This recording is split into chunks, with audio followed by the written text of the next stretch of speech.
Have you heard of the new servicedesk.com phishing campaign?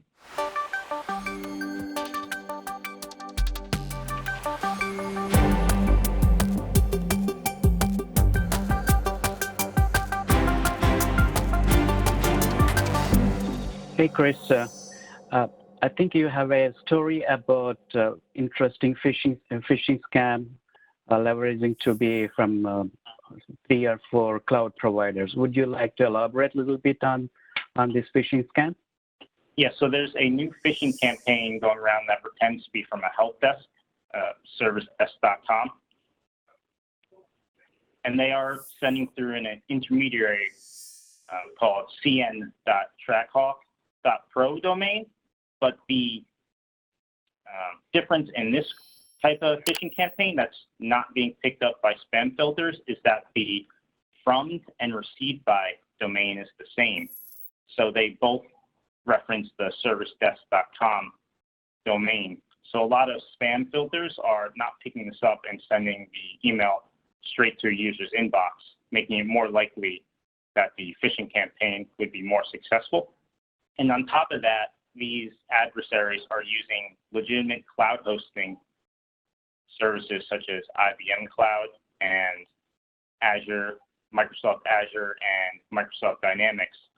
So when a user inspects the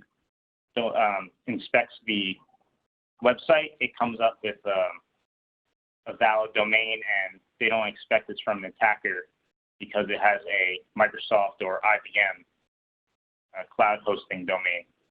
So when a user clicks on one of these links in the email, they're brought to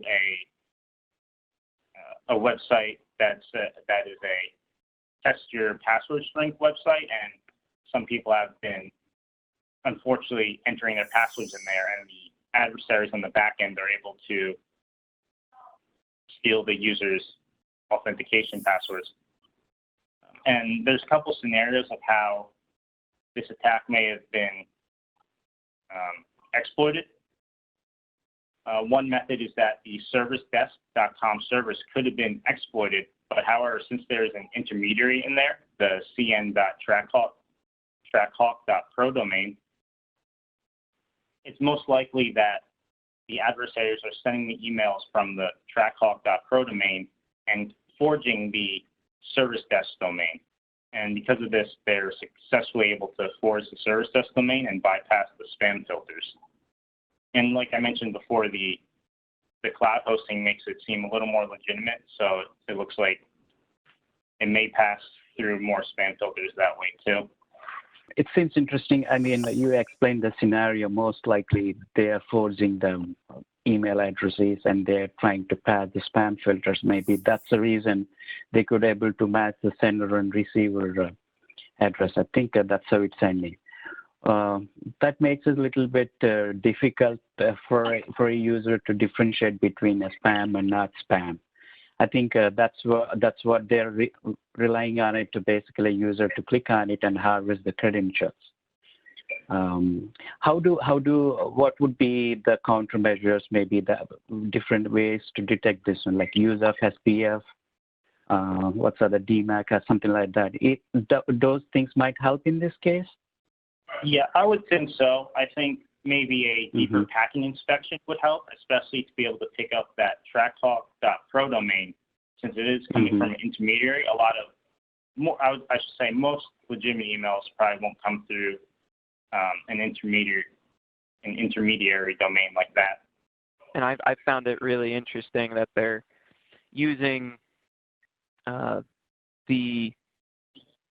could very well be the same hosting provider as, say, their target to give that extra credence of validity to.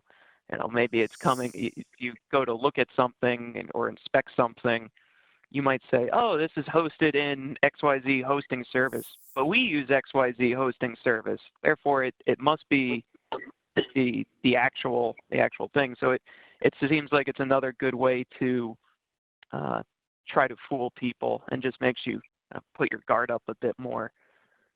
Did it say if there were any other hosting providers? It seemed like they were pretty good at naming the big ones. I wasn't sure if there were any others included. Yeah, the article didn't specify any other specific ones. The main three were Microsoft Azure, IBM Cloud, and Microsoft Dynamics. And from an economical standpoint, all those third-party cloud providers, they even provide free SSL encryption on their web pages. So most likely, if I know when I see an HTTP site, I just completely ignore it and not go to it. But seeing HTTPS also would make users more inclined to click on the link.